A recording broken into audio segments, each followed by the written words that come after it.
of shock is not just what happens to us when something bad happens. It's what happens to us when we lose our narrative, when we lose our story, when we become disoriented. What keeps us oriented and alert and out of shock is our history.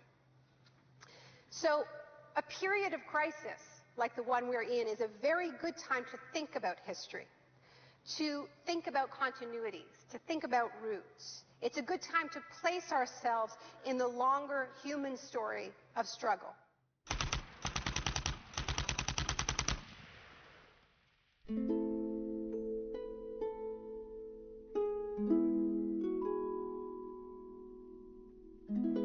The story begins on June the 1st, 1951, when representatives of Western intelligence agencies secretly met with academics at Montreal's Ritz-Carlton Hotel. This meeting contributed to military-funded research into the effects of sensory deprivation at McGill University. Sensory deprivation really is a way of producing extreme monotony. It causes loss of critical capacity. The thinking is less clear. The subject complains that he can't even daydream. When you have college students that can't daydream, they're in a bad way. I began to think while we were doing our experiments that it's possible that something that involves physical discomfort or even pain might be more tolerable than simply the deprivation conditions that we studied. Hebb decided to stop work on the research. But I had no idea when I suggested that what a vicious weapon, potentially vicious weapon, this could be. These are the days, and ours are the occasions. But experiments at McGill continued under the ambitious head of psychiatry, Dr. Ewan Cameron. What he did was much more than what we had done. We did our work strictly with the understanding that the subject could get up and walk out at any point he wished to, and some of them did. Cameron's patients were not so lucky. The Allen Memorial Institute, where he worked, began to resemble a macabre prison, where Cameron performed bizarre experiments on his psychiatric patients. Cameron wanted to de-pattern or wipe clean his patient's mind, so he could rebuild them from a blank slate. Janine Huard was a young mother of 4, suffering from postnatal depression. I used to shiver when they told me about, you're going to get a shock treatment tomorrow. I used to shiver. I was so scared of it.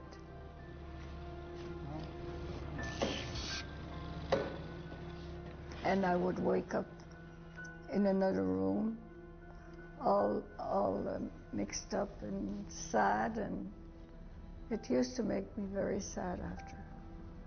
You're just like a zombie walking around. Cameron combined shock therapy with sleep therapy and the repeated playing of taped messages. It says, Janine, Janine, you are running away from your responsibility. You don't want to take care of your husband and children. All the time, the same thing.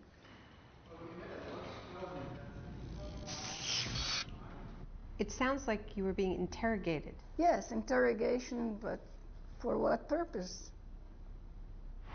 It wasn't long before the CIA put Cameron's research into practice.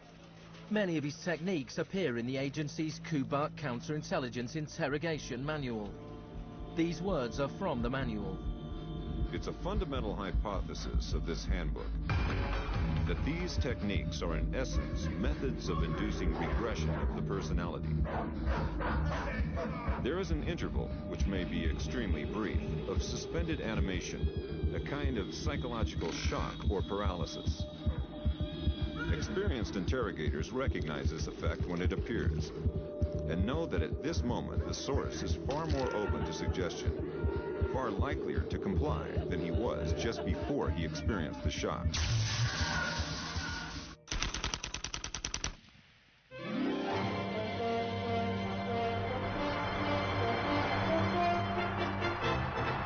At the same time as Ewan Cameron was conducting his experiments in Montreal, an exponent of another kind of shock was working not so far away. Milton Friedman was teaching economics at the University of Chicago. He believed economic shock therapy could encourage societies to accept a purer form of deregulated capitalism.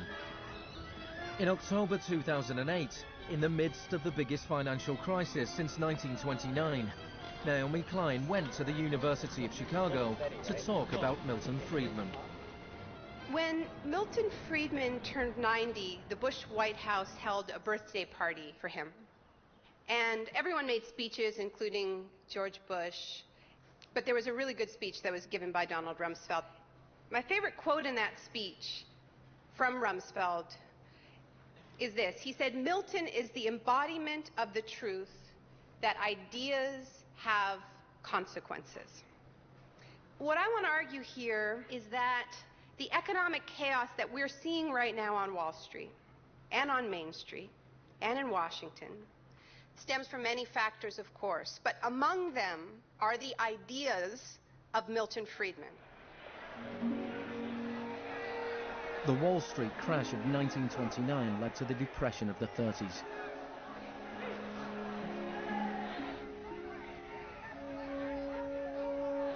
Central to Friedman's thesis was his opposition to the New Deal, announced by President Franklin Roosevelt in his inaugural speech. Our greatest primary task is to put people to work. This is no unsolvable problem if we face it wisely and courageously. Let me assert my firm belief that the only thing we have to fear is fear itself. Influenced by the economist John Maynard Keynes, Roosevelt started a program of public employment to get people back to work. Today, depression is a fading memory. Millions of men and women have found employment, and with it, confidence and hope. It wasn't that simple. The Depression lasted into World War II.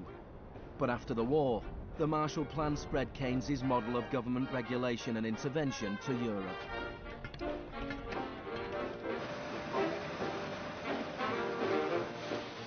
His principles were widely accepted,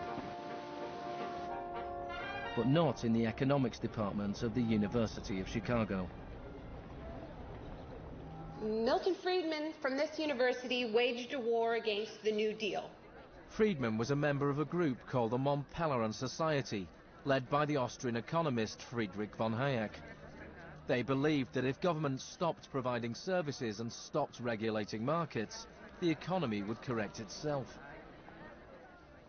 In the 50s, they were seen as cranks, but over the last 30 years, their ideas have become the dominant economic doctrine.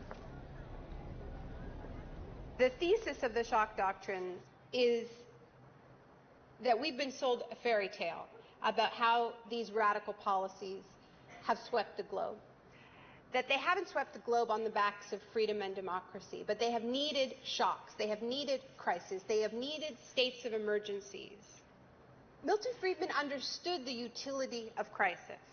Only a crisis, actual or perceived, produces real change.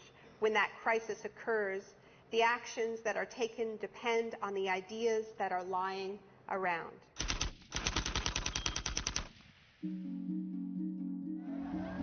It was in Chile that Friedman's disciples first learned how to exploit a large-scale shock or crisis. Usually the official storytellers of neoliberalism, the official publicists, don't even mention Chile. They start the story with Thatcher and Reagan because it's much more flattering that way. In the 50s and 60s, Chile's progressive developmental policies were a beacon in the region. The government invested in health, education and industry. American corporations were worried their investments would suffer.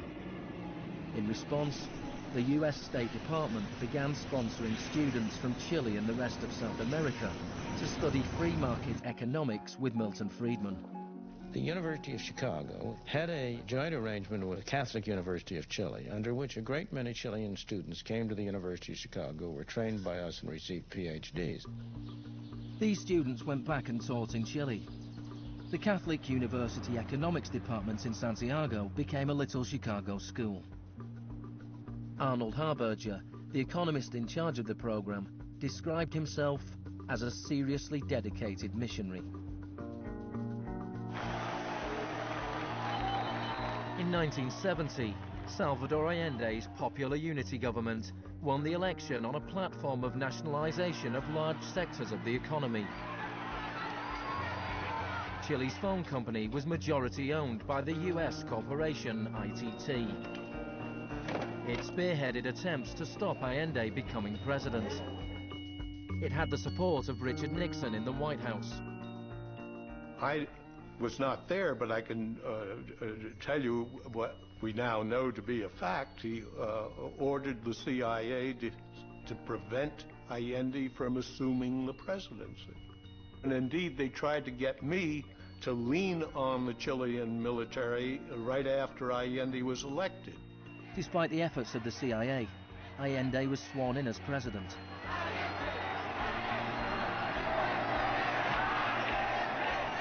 Richard Nixon ordered the CIA director to make the economy scream. Señor Nixon es presidente de Estados Unidos y yo soy presidente de Chile. Yo no tendré un término despectivo contra el señor Nixon mientras el señor Nixon respete al presidente de Chile. Preparations began for the military coup.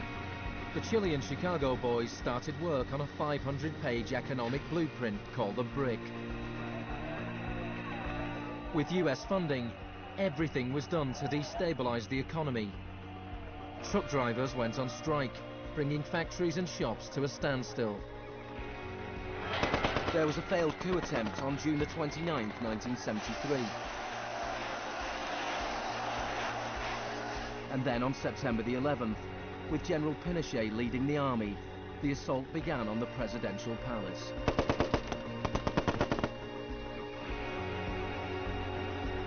Chile had enjoyed 41 years of uninterrupted, peaceful democratic rule. Now it was being violently overthrown. Pinochet and his supporters described the coup as a war. It was certainly designed to look like one. It was a Chilean precursor to shock and awe.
Fuerzas Armadas y de Orden, solo bajo la inspiración patriótica de sacar al país del caos que en forma aguda lo estaba precipitando el gobierno marxista de Salvador Allende.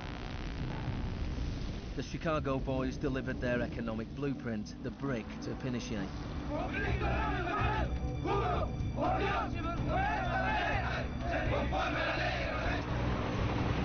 In the days that followed, more than 13,000 opponents were arrested and imprisoned.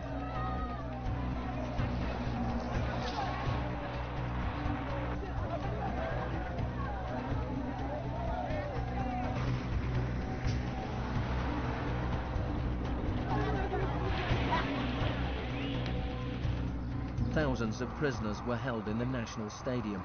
Many were tortured. Chile became notorious around the world. ¿Cuántas personas?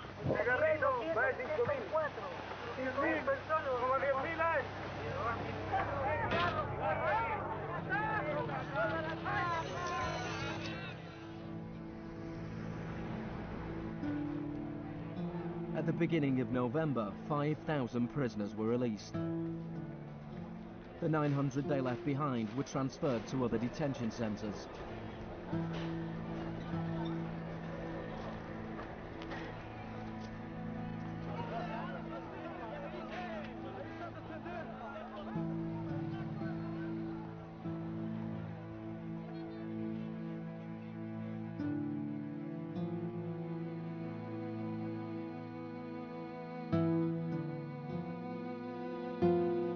Less than a month later, FIFA allowed Chile to play a World Cup qualifier in the very same stadium. Their opponents, the Soviet Union, refused to play there, so Chile were allowed to score into an open goal and went through to the 1974 World Cup finals.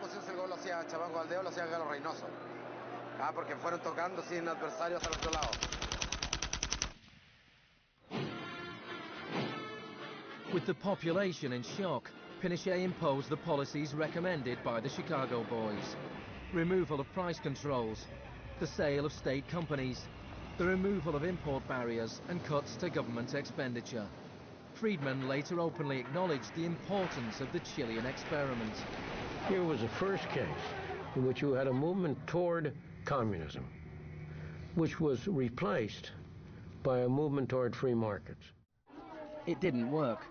A year later, inflation was 375% per year, the highest in the world. So in March 1975, Arnold Harberger and Milton Friedman flew into Santiago. He used a phrase that had never before been used in a real-world economic crisis. He called for shock treatment. He said that he was like a doctor that was going to help a country that was suffering an epidemic, and he was simply prescribing the medicine. Friedman wrote that General Pinochet was sympathetically attracted to the idea of a shock treatment, but was clearly distressed at the temporary unemployment it might cause.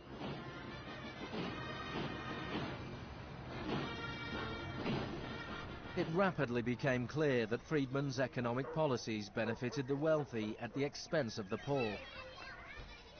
It was calculated that a family trying to live on the average wage had to spend 74% of its income on bread.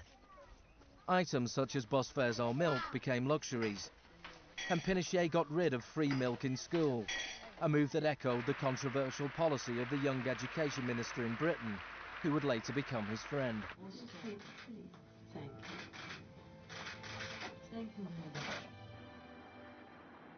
In order to enforce these economic policies, there had to be an enemy to fear. Tampoco creo yo que se haya triunfado totalmente sobre el marxismo. El marxismo es como un fantasma. Cuesta mucho tomarlo.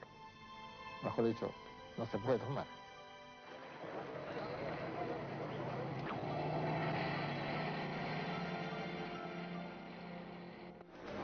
Friedman and Harberger argued that free market economics went hand in hand with freedom and democracy. But in Chile, where their ideas were being implemented within the context of a military dictatorship, the opposite was true. Many in Latin America saw a direct connection between the economic shocks that impoverished millions of people and the epidemic of torture inflicted on those who believed in a different kind of society. One of those was Orlando Letelier. Letelier had been Allende's ambassador in Washington. He spent a year in one of Pinochet's prisons before being exiled back to America.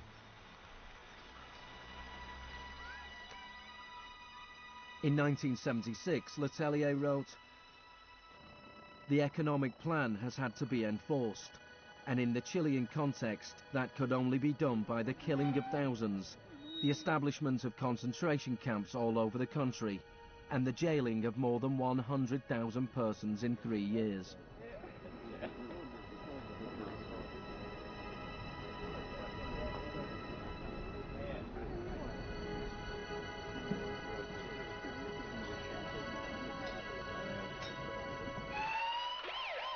Less than a month later, Letelier was killed by a car bomb. Good evening. A powerful bomb today tore through a car as it was driving along Washington's usually quiet Embassy Row. The Chilean was Orlando Letelier, who also had been foreign minister during the last months of the late Salvador Allende's Marxist regime. Richard Roth reports. Michael Townley, a member of Pinochet's secret police, was behind the bombing. He'd entered the US on a false passport with the knowledge of the CIA. Michael, buenas noches. Buenas noches, Pablo. La opinión del Poder Judicial chileno, ¿hay confianza en él? Mire, yo confío plenamente en la justicia chilena, como patriota y luchador antimarxista y juntista por sobre todas las cosas. Despite his confidence, Townley was extradited to the US and convicted of Letelier's murder. Pinochet ruled Chile as a military dictator for 17 years, but in a frank interview, h·Berger remained in denial. You cannot have a repressive government for long within a genuinely free economic system. In the same year as Orlando Letelier's murder, Milton Friedman was awarded the Nobel Prize for Economics. You know, you people have such a distorted idea of what went on. Let me tell you some facts. Number one, I was offered 2 honorary degrees by universities in Chile before I went down. I refused to take them because those universities were being supported in part by public funds, and I did not want to appear in any way to provide any support to the political system in Chile. I'm not a representative of Chile. I'm not an advisor to Chile. I have no commitments to the government of Chile.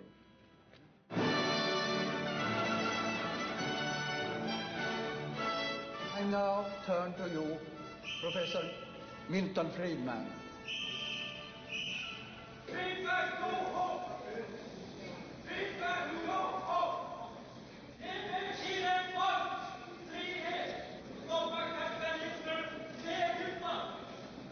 I am very sorry for this incident. It could have been worse.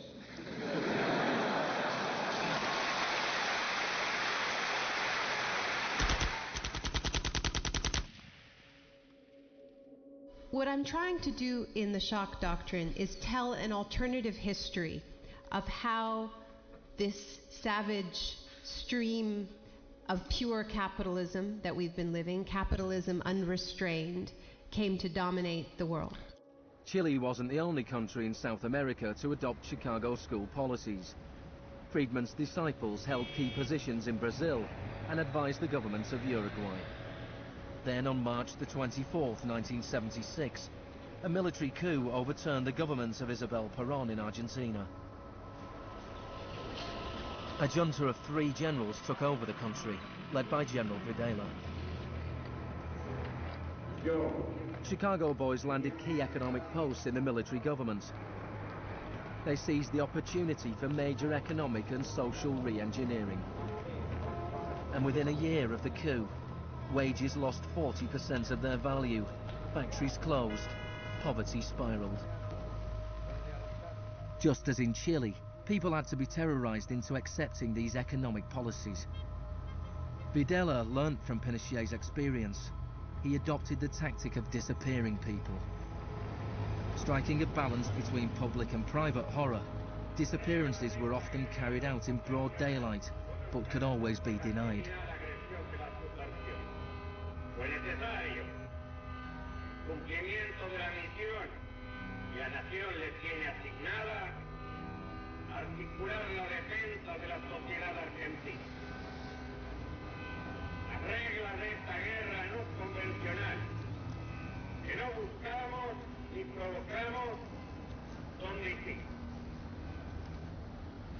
Many of the techniques used by the Chilean and Argentinian military had been learnt in the US-run School of the Americas.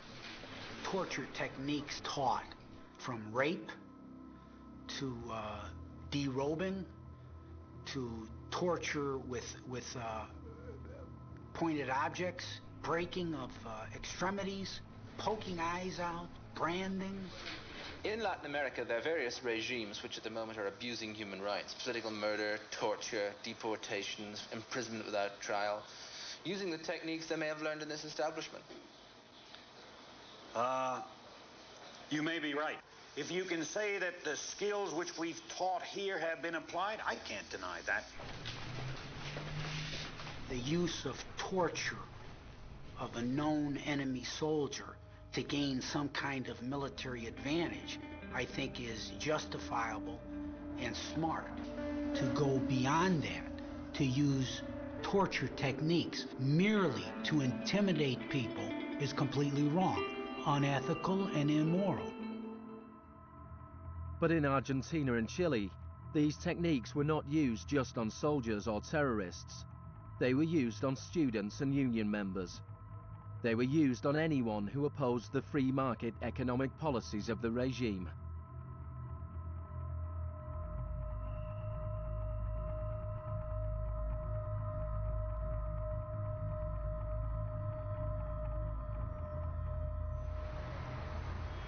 In 1978, the Argentine junta hosted the World Cup. The final was played in a stadium less than a mile away from the biggest detention camp in the country, where thousands of prisoners were held in torture chambers. Decir que con los goles, con el grito de gol, se tapaba la voz de los secuestrados, los gritos de los secuestrados, era una realidad. Organización extraordinaria, miles y miles de banderas, miles y miles de gargantas enronquecidas, 25 millones de argentinos que tienen un solo color, el celeste y blanco.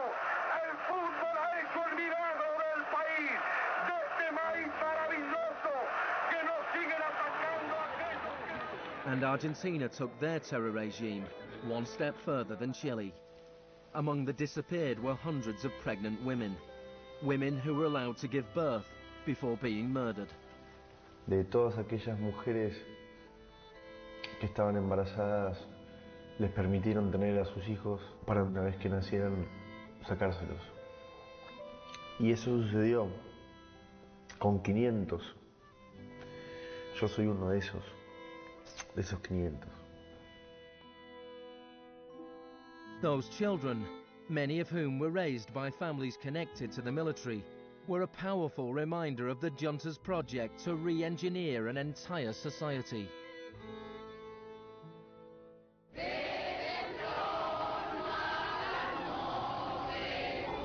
While the junta was still in power, a group of mothers and grandmothers of the disappeared started to protest in the Plaza de Mayo.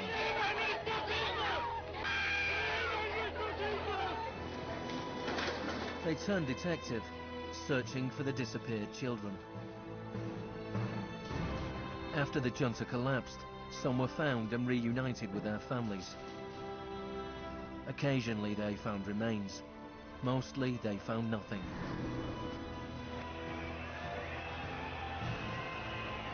General Videla was found guilty of murder, kidnapping and torture.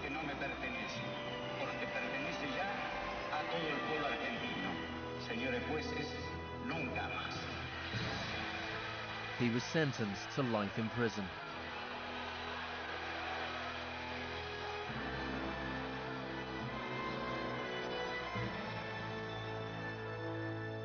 Now, these early experiments in Latin America presented Friedman and his cohorts with a serious ideological problem. Friedman had promised that these policies would not just make the elites richer, but that they would create the freest possible societies, that this was a war against tyranny, that capitalism and freedom went hand in hand. Yet here we see that in the 70s, the only countries putting these ideas into practice were military dictatorships. Nixon had fully supported imposing these types of brutal free market policies in South American dictatorships. But when it came to domestic economic policy in the United States, where Nixon had to worry about getting reelected, it was a very, very different story.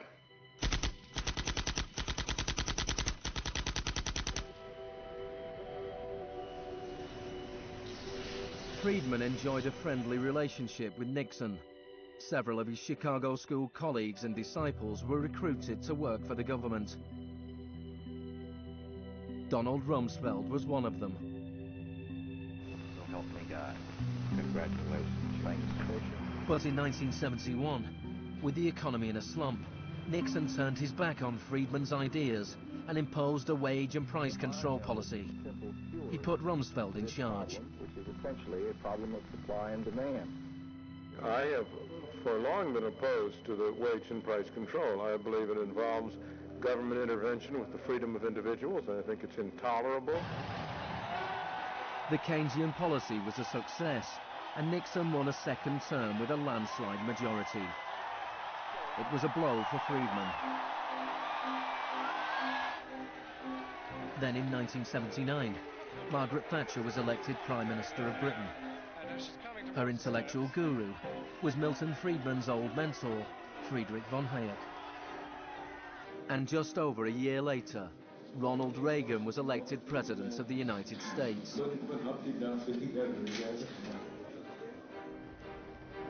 Both Britain and America were now ruled by unabashed Freemanites.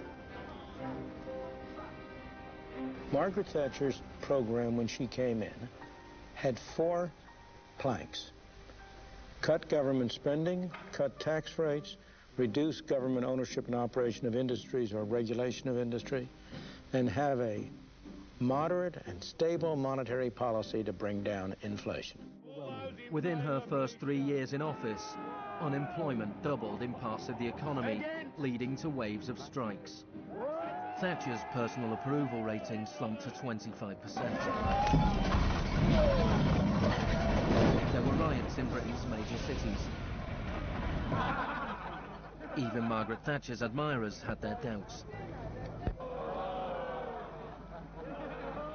The economic performance of the Thatcher government has been mixed.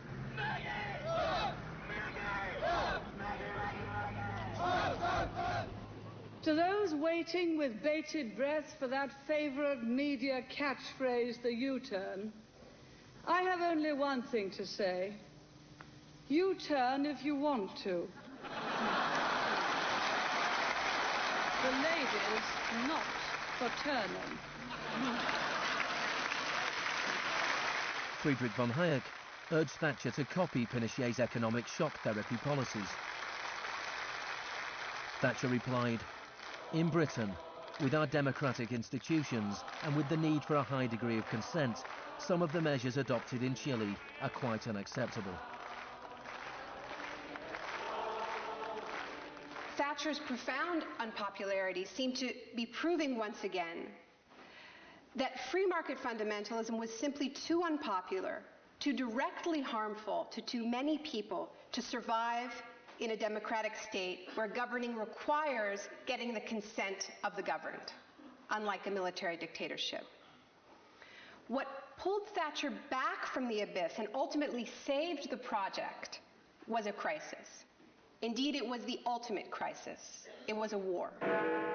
We are here because for the first time for many years, British sovereign territory has been invaded by a foreign power. The government has now decided that a large task force will sail as soon as all preparations are complete. HMS Invincible will be in the lead. Most people in Britain had never even heard of the Falklands. But when Argentina invaded the small group of islands thousands of miles away in the South Atlantic, Thatcher seized her opportunity to prove her credentials as the Iron Lady. Gentlemen, I've just heard that the white flag is flying over Stanley. The war was over in less than 3 months. As the troops returned to Britain, a wave of patriotic celebrations swept the country.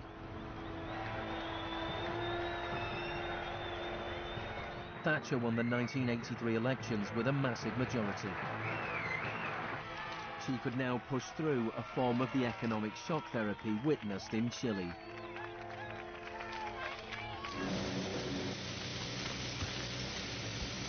The most powerful union in Britain was the National Union of Mine Workers. When the National Coal Board tried to close pits down, the miners went on strike. Parts of central London are brought to a halt as thousands of miners and sympathizers march through the city in support of the miners' strike. It's Britain's longest and most bitter since 1926, and the most expensive ever. The strike lasted almost a year. Thatcher used every means at her disposal to destroy the union.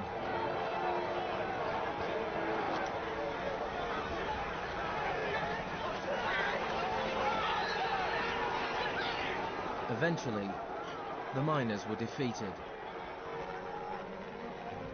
Thatcher used this victory to bring the Chicago School Revolution to Britain. A series of glossy commercials promoted a massive program of privatizations.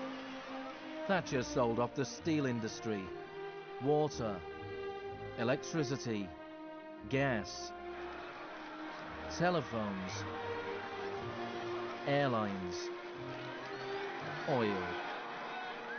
Public housing was sold off. Council services put out to tender. In 1986, financial and banking services were deregulated. It was called the Big Bang. No one here tonight needs reminding that the Big Bang is only a beginning. In Britain, before Thatcher, a CEO earned 10 times as much as the average worker. By 2007, they earned more than 100 times as much.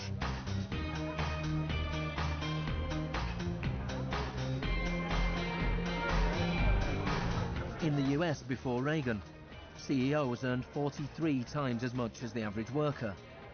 By 2005, they earned more than 400 times as much.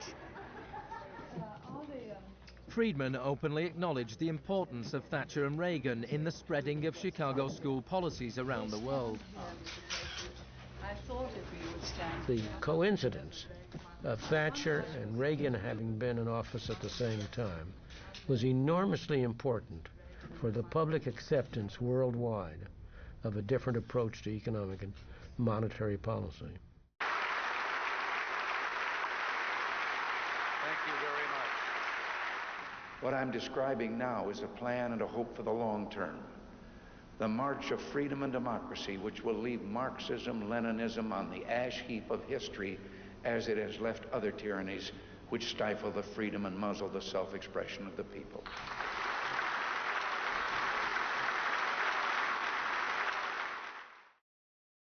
Now, we all know the fairy tale about the fall of communism, that the West under Reagan and Thatcher looked so prosperous to the people of the former communist bloc that they themselves demanded radical free market policies.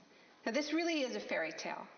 It is true that people who had been living under authoritarian communism genuinely wanted democracy. And it's also true that people wanted to be able to go out and buy blue jeans and have Big Macs. That is true.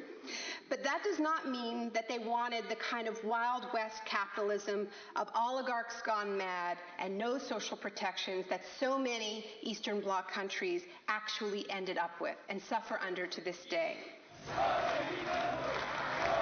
Thatcher had done everything she could to break the power of the unions in Britain, but in 1988 she went to Poland to show her support for the workers' union Solidarity. How do you see the process from where you are now to where you want to be? Strikes in Poland led to Solidarity being allowed to contest a general election in June 1989. This triggered a wave of demonstrations throughout Eastern Europe.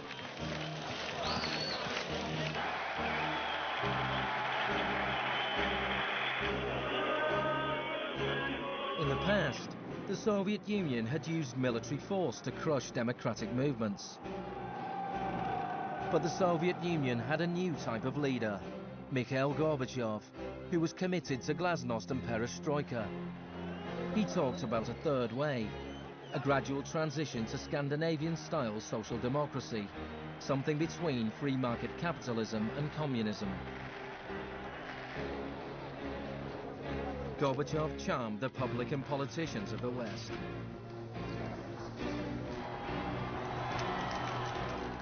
He's a bold, a determined and courageous leader. Gorbachev stood and watched as one by one the old communist regimes collapsed.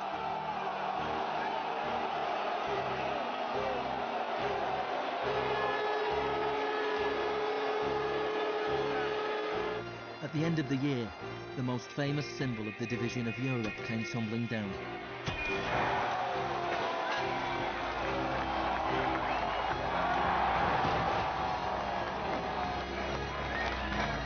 For Friedman and the Chicago boys, a whole new world opened up. In the Soviet Union, Gorbachev was hoping to gradually reform the Russian economy. In 1991, Gorbachev was invited to the G7 summit in London. He was hoping for financial support for his gradual economic reforms. Instead, he was told that unless he embraced radical shock therapy, there would be no aid at all. That's not a little close. The next month, there was a coup attempt against him. A group of Communist Party hardliners placed Gorbachev under house arrest in his holiday home in the Crimea. Tanks surrounded the White House, the Russian parliament.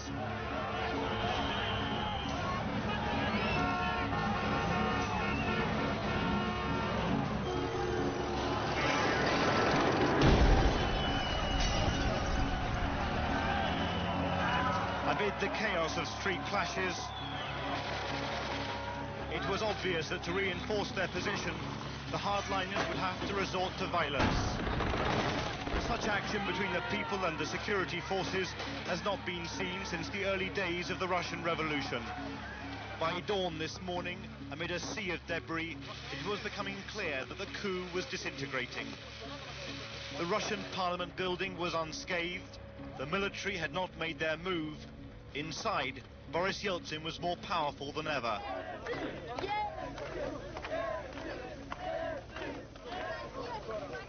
This was Yeltsin's finest hour.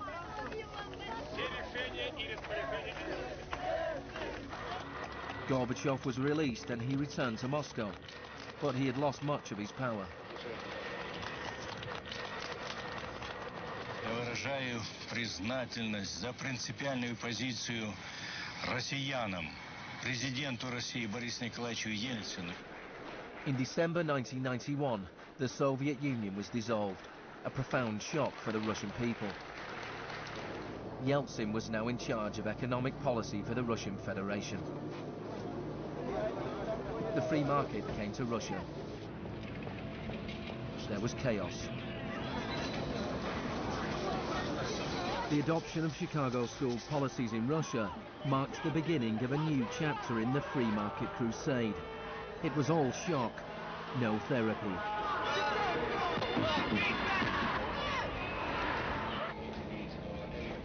Despite the public efforts to promote popular capitalism, the reality was a small handful of businessmen made vast fortunes.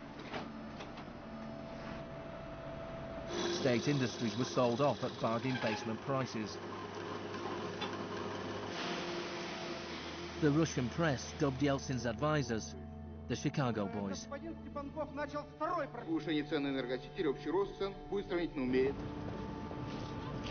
Yeltsin's shock therapy meant that in 1992, the average Russian consumed 40% less than in 1991. A third of Russians fell below the poverty line, and wages weren't paid for months.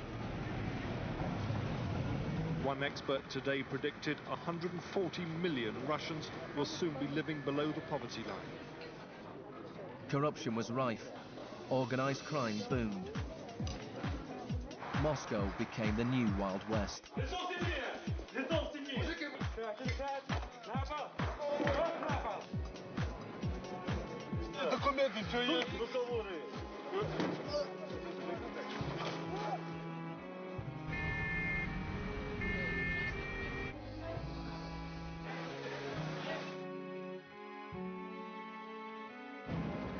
The majority of Russians opposed the Chicago boys' radical vision for their country.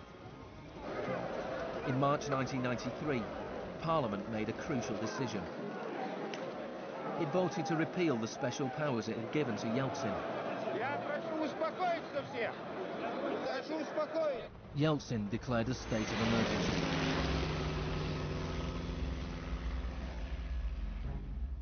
The Constitutional Court ruled that it was illegal.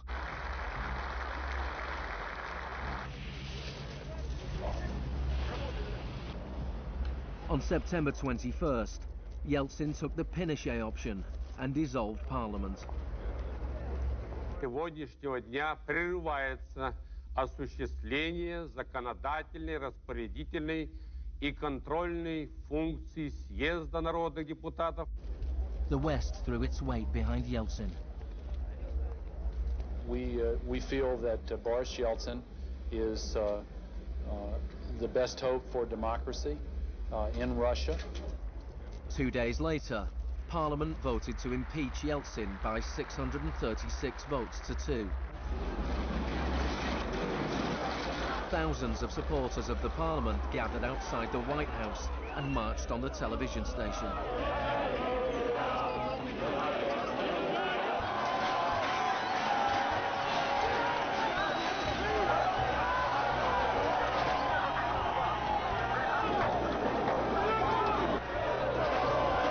It looked like the supporters of Parliament were winning.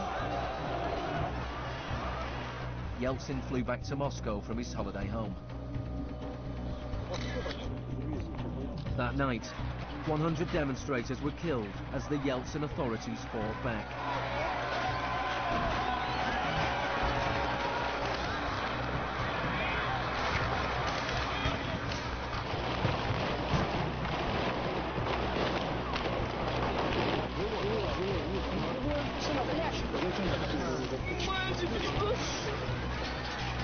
On the 4th of October, he ordered troops to storm the White House, shelling the very building he had defended 2 years earlier. Они убийцы, ты понимаешь или нет?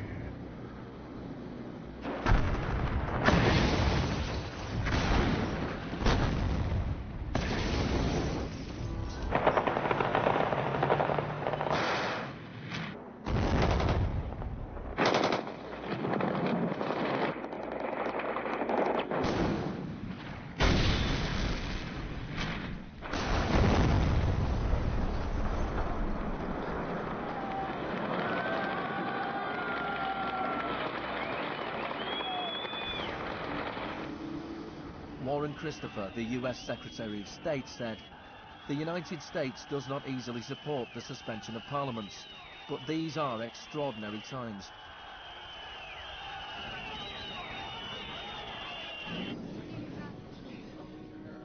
Yeltsin now had absolute power. With the advice of his Chicago boys, he ruled through a form of crony capitalism. Even more state industries were sold off, creating a new class of billionaire businessmen with huge political influence, the oligarchs.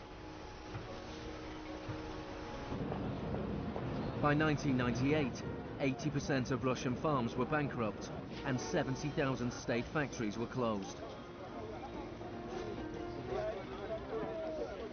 In 8 years, the number of people living in poverty increased by 72 million.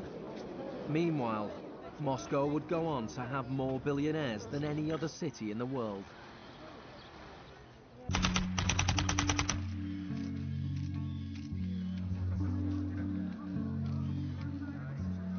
Good afternoon. Thank you for coming. Today it is my honor to announce that I'm submitting the name of Donald Rumsfeld to be Secretary of Defense. I look forward to serving our country again. Rumsfeld had been Secretary of Defense before under Gerald Ford. Then, the enemy we were supposed to fear was the Soviet Union. I'm not saying with certainty that the Russians are coming. I'm saying the trends are here. I'm not saying the Russians are 10 feet tall. I'm saying they used to be 5'3". They're now 5'9½", and they're growing. Now there was a new enemy closer to home. On September the 10th, 2001, Rumsfeld made a speech laying out his plans to privatize much of the US military. Milton Friedman would have been proud. He said, "The topic today is an adversary that poses a serious threat to the security of the United States of America. This adversary is one of the world's last bastions of central planning. It governs by dictating 5-year plans. Perhaps this adversary sounds like the former Soviet Union, but that enemy is gone. This adversary's closer to home. It's the Pentagon bureaucracy. Today, we declare war on bureaucracy. The next day, American Airlines Flight 77 crashed into the Pentagon, killing 184 people.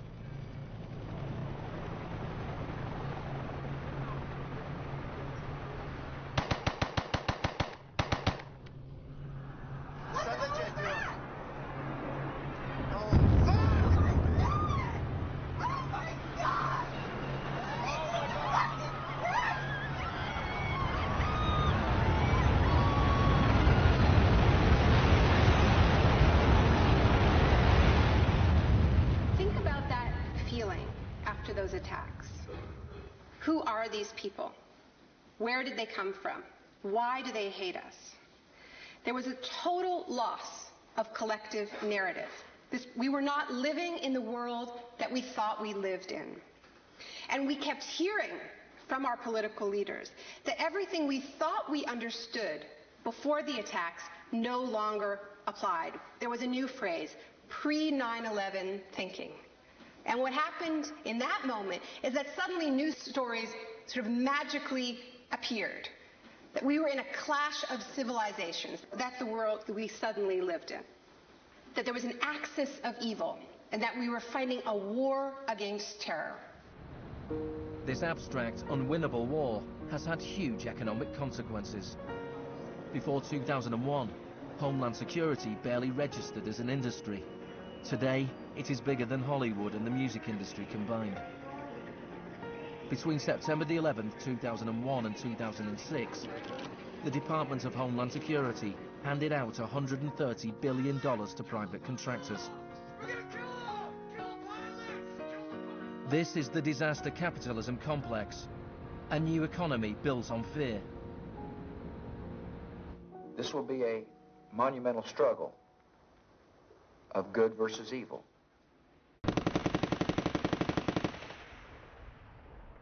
The best defense against terror is a global offensive against terror, wherever it might be found. The first phase of this war was the bombing of Afghanistan.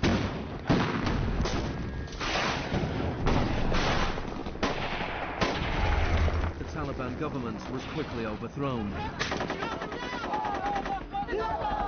The aftermath of the war was more complicated. Our fight against terrorism began in Afghanistan, but it will not end there. We're primarily looking at detainees that we can use. We're collecting intelligence.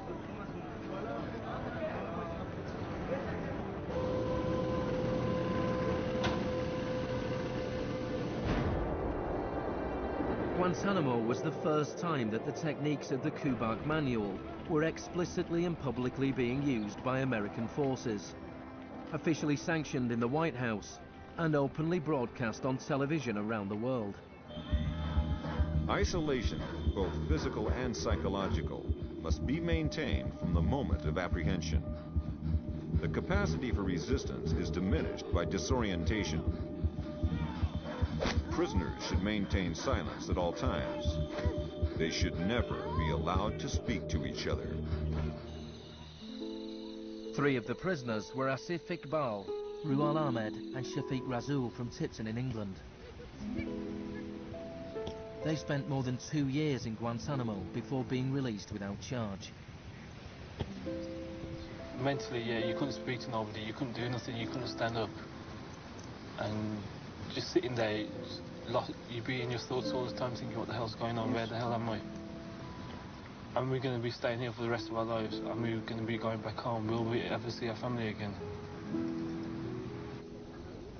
Of the 779 prisoners that have been held in Guantanamo Bay, only 3 have ever been convicted of any offence.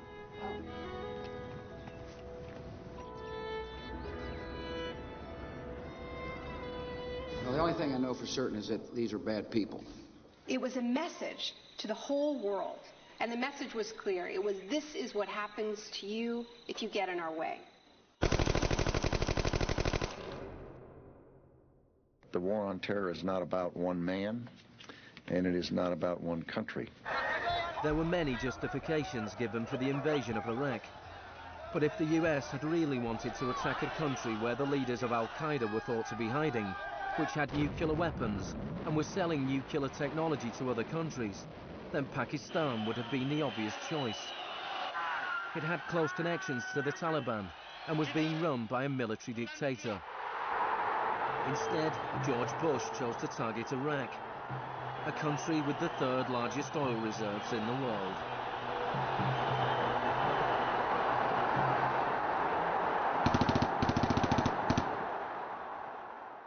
Now, about the Defense Department's war plan. It is not like that for the Gulf War. It's more along the lines of the Panama invasion of 1989. CBS News has been told it would start on what's called A-Day.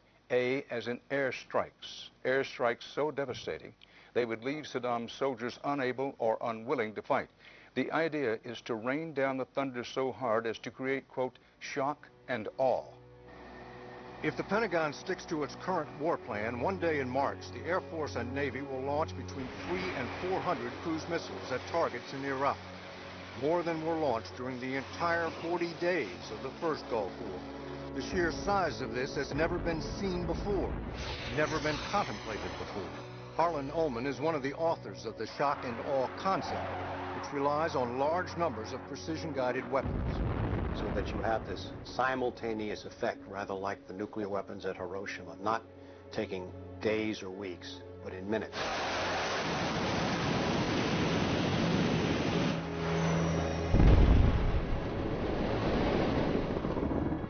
You also take the city down. By that I mean you get rid of their power, their water, and you begin this relentless campaign to wear them down so that 2, 3, 4, 5 days they are physically, emotionally, and psychologically exhausted. Last night, a square mile in central Baghdad seemed like hell on earth.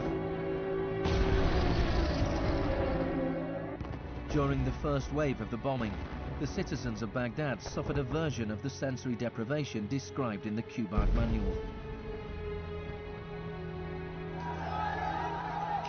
In the chaos that followed the overthrow of Saddam Hussein, the US did little to stop the looting.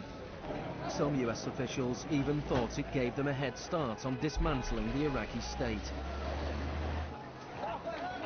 John Agresto, Director of Higher Education Reconstruction, said he saw the looting of schools as the opportunity for a clean start. In fact, before sanctions, Iraq had the best education system in the region. 89% of Iraqis were literate.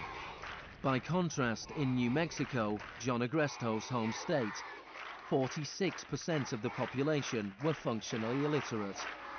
In Iraq, you had 3 distinct forms of shock that were all working together and reinforcing each other. You had the shock of the war, which was immediately followed by economic shock therapy imposed under Paul Bremer.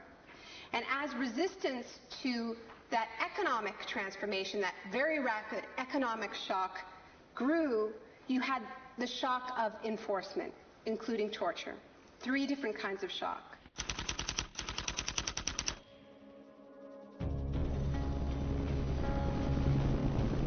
In May 2003, Paul Bremer was appointed US envoy to Iraq. 2 weeks after he arrived, he declared the country open for business. We considered that the coalition had very broad authorities to determine the direction of the Iraqi economy. Bremer knew little of Iraq, but he knew about disaster capitalism. He had launched crisis consulting practice at the start of the Homeland Security boom. Today is a very important day in Baghdad. Bremer spent the first 4 months passing classic Chicago school laws. Rumsfeld described Iraq as having some of the most enlightened and inviting tax and investment laws in the free world. One of the first acts of Bremer was to fire 500,000 state workers. This was partly an act of debartification, but slashing governments was also vintage freedmen. Money was promised for reconstruction. Our investment in the future of Afghanistan and Iraq is the greatest commitment of its kind since the Marshall Plan. But in fact, it was just the opposite. Whereas the Marshall Plan was intended to boost European industries, US aid money in Iraq was spent on US corporations. If work came to Iraqis, it came at the bottom of a series of subcontractors. Creative associates received contracts worth $100 million to draft the curriculum and print new textbooks for the education system. Management and technology consultant Bearing Point was awarded contracts worth $240 million to build a market-driven system in Iraq. North Carolina-based RTI received contracts worth $466 million to advise on bringing democracy to Iraq. And Halliburton was awarded $20 billion in cost-plus Iraqi contracts. Parsons was handed $186 million to build 142 health clinics. Only 6 were ever completed. Basic electricity and water supplies hardly improved, despite billions being spent in the first 4 years.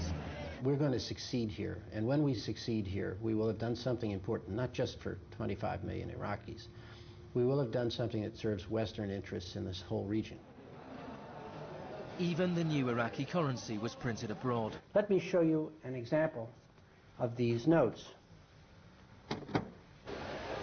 The US even paid private contractors to monitor the work of the private contractors who won contracts.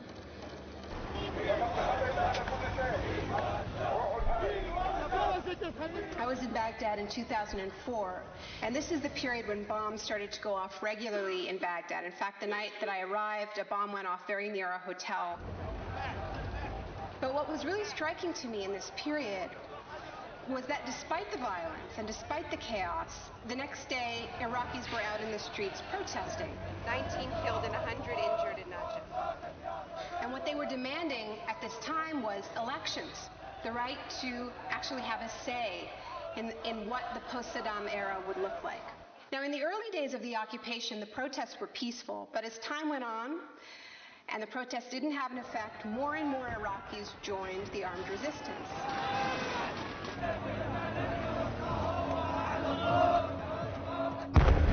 The violence spun out of control.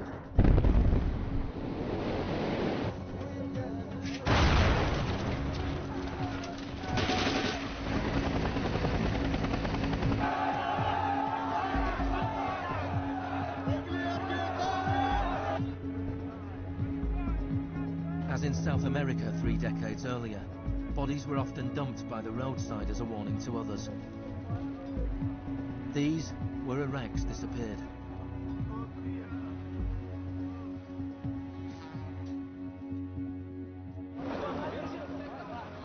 Extremely aggressive measures were needed to suppress the opposition.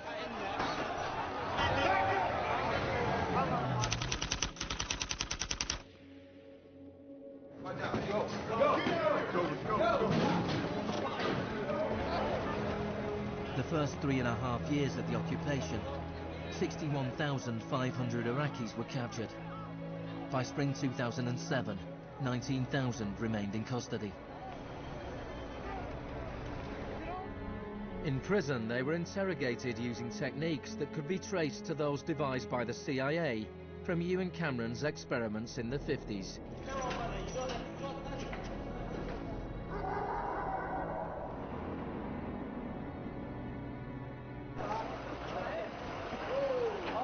According to the Red Cross, US military officials admitted that between 70 and 90% of arrests in Iraq were mistakes.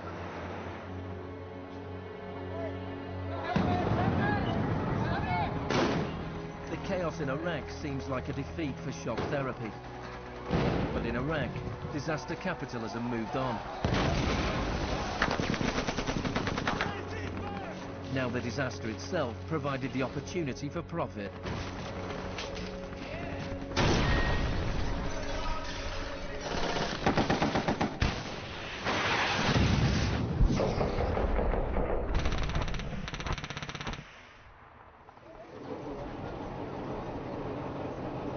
US military spending has almost doubled since 2001, nearing $700 billion per year.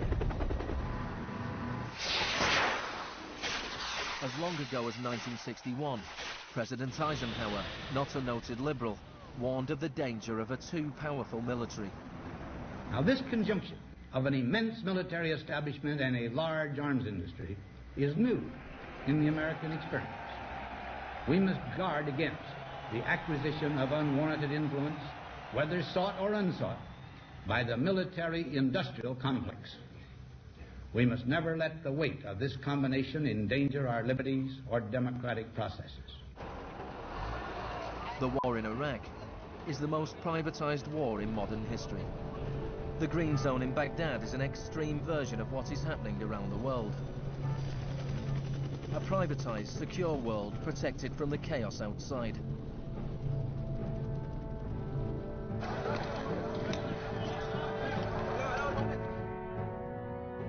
In 1991, in the First Gulf War, for every 100 soldiers, there was one military contractor.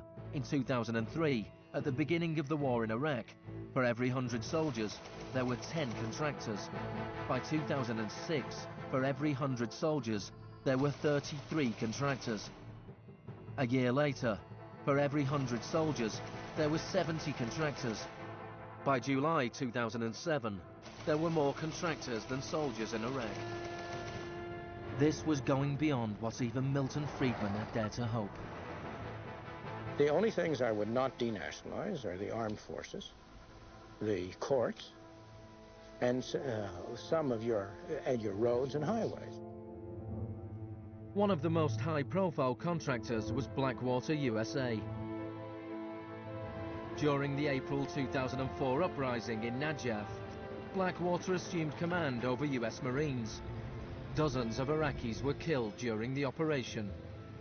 The US had indemnified the private contractors against any Iraqi laws, so they were operating in a law-free bubble, a little like Guantanamo. I asked your Secretary of Defense a couple months ago what law governs their actions. Mr. I was going to ask him. Go ahead.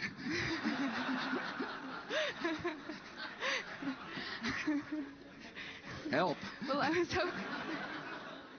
Just as Cameron's shock therapy left his patients confused and broken, so the multiple shocks inflicted on Iraq reduced the country to a lawless, violent, sectarian mess. By the time of Saddam Hussein's execution in 2006, 1,000 Iraqis were being killed each week.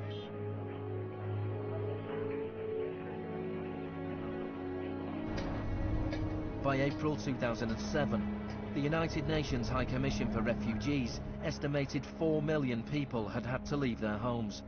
Hundreds of thousands of Iraqis had died. I think the historians will write very clearly that we did a great and noble thing here.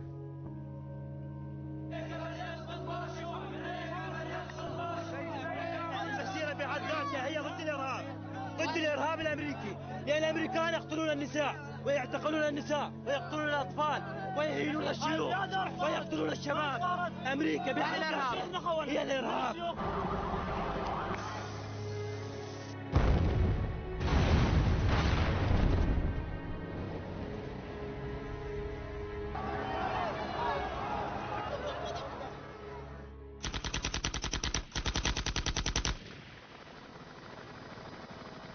When Hurricane Katrina hit New Orleans in August 2005, the world was shocked to witness a sort of disaster apartheid. The economically secure drove out of town, while tens of thousands of the vulnerable were stranded with little or no help from the state. I went to New Orleans while the city was still underwater. And what I saw was that what I had witnessed in Iraq was repeating, not in the aftermath of a war, but in the aftermath of a tremendous natural disaster. Milton Friedman died in 2006. His very last piece of public policy recommendation was an op-ed he wrote for the Wall Street Journal 3 months after Katrina. He said, most New Orleans schools are in ruins, as are the homes of children who have attended them. The children are now scattered all over the country. This is a tragedy. It is also an opportunity to radically reform the education system. He was advocating the wholesale privatization of the school system of the city. It was his sort of swan song.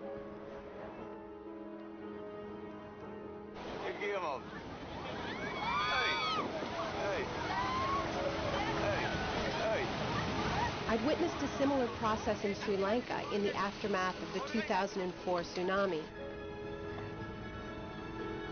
People who lived on the beaches for generations were prevented from returning so that the land could be privatized and sold off to luxury hotels.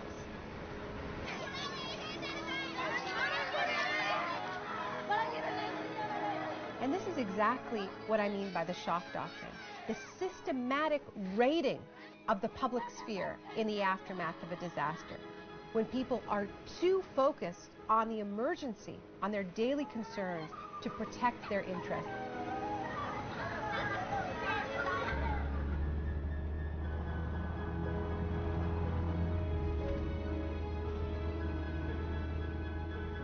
Maybe the first act of resistance is to refuse to allow our collective memory to be wiped. In 2008, Naomi Klein visited Villa Grimaldi with Isabel Morel, the widow of Orlando Letelier. Villa Grimaldi is a memorial to the cruelty of the Pinochet regime and to its eventual defeat. Villa Grimaldi fue el principal centro de tortura mientras se buscaba implementar la política de shock económico.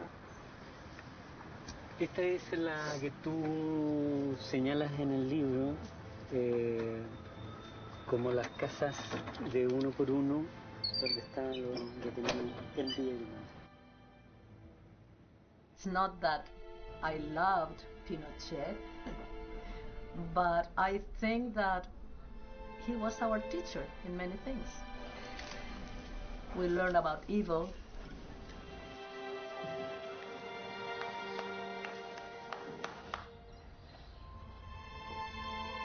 In 1998, Pinochet was arrested while he was in London. His old ally, Margaret Thatcher, stood by his side. I know how much we owe to you.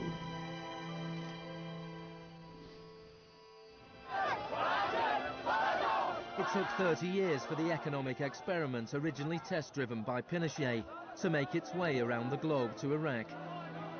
But the similarities between past and present are startling. Between Pinochet's concentration camps and Bush's Guantanamo detention center. Between the disappeared in Chile and those in Iraq. Between the experiments of Ewan Cameron and the torture meted out on the prisoners of Abu Ghraib. These are the days and hours. He erased all the past. That's why he gave electroshocks. All the past from the patient, and he would implant some new ideas. But Jeanine resisted. In 1988, the CIA agreed to pay compensation to Jeanine and other victims of Ewan Cameron's experiments. Jeanine, are you proud that they tried to break you and that you have fought so hard and won? In a way I am. In a way I am. Because I must have some willpower seeds in me. It is very, very hard to fight a government. People would tell me, Jeanine, you don't fight a government. What's the matter with you? They're too big. But I had faith that we would win.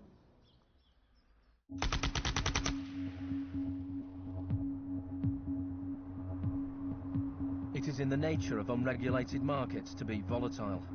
Bubbles are allowed to inflate, and then, inevitably, they burst. Since the deregulation of the Big Bang in the 80s, there have been a number of market shocks. In 1987, there was Black Monday. Markets fell spectacularly. It was the largest one-day percentage decline in stock market history. In 1992, there was Black Wednesday, when currency speculators made fortunes betting against the pound. In 1997, there was the Asian contagion. In 1 year, $600 billion disappeared from the stock markets of Asia.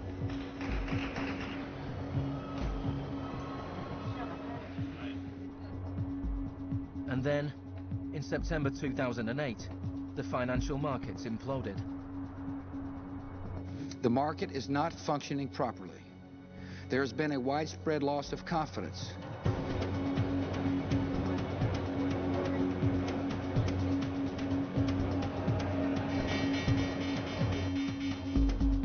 On September the 15th, Lehman Brothers filed for Chapter 11 bankruptcy protection. Yet only 1 week later, it was announced that workers at their New York office would share $2.5 billion in bonuses. It is estimated that Wall Street firms paid $18.4 billion in bonuses last year, the year of the crash. Despite the torrent of populist rhetoric about taking on the fat cats and standing up for the little guy and saving Main Street, not Wall Street, we are witnessing a transfer of wealth of unfathomable size. It is a transfer of wealth from public hands, from the hands of government, collected from regular people in the form of taxes, into the hands of the wealthiest corporations and individuals in the world. Needless to say, the very individuals and corporations that created this crisis. We are in the midst of a once-in-a-century credit tsunami. I found a flaw. I don't know how significant or permanent it is, but I've been very distressed by that fact. In the United States, it was the financial crisis that secured Obama's victory. Americans wanted to change course. Hello, Chicago! This crisis is clearly understood by almost everyone as being the direct result of this particular ideology of deregulation and privatization. The scale of the crisis offers the hope of change. The shock doctrine as a strategy relies on us not knowing about it for it to work. And what I find most hopeful about the current economic crisis is that this tactic is getting tired, because that element of surprise is no longer there. We're on to them, and it's not working. We're becoming shock resistant. The last time the world suffered a financial crisis as severe as this, people turned to the Keynesian policies of the New Deal. Let me assert my firm belief that the only thing we have to fear is fear itself. More than 1 million people came to Washington to hear Obama's inauguration speech. Many journalists made comparisons with FDR.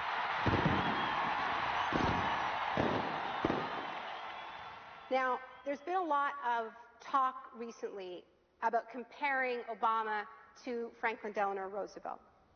So I want to talk a little bit about FDR, because there's a great FDR story, and it could be an apocryphal one, about when he would be visited by some progressive organization or a union, and they would be proposing some new progressive policy that they wanted to be part of the New Deal.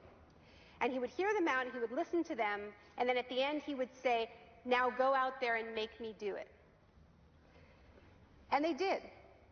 In 1937, which was a pivotal year for the New Deal, do you know how many strikes there were in this country? 4,740 strikes, lasting an average of 20 days. Do you know how many strikes there were in 2007? 21. Now, the other reason to remember this history of struggle is that it tells us something very important, something that we need to remember at this moment when so much is at stake. It teaches us that if we want responses to this economic crisis that leave us with a world that is healthier, that is more just, that is more peaceful, we are going to have to go out there and make them do it. Thank you.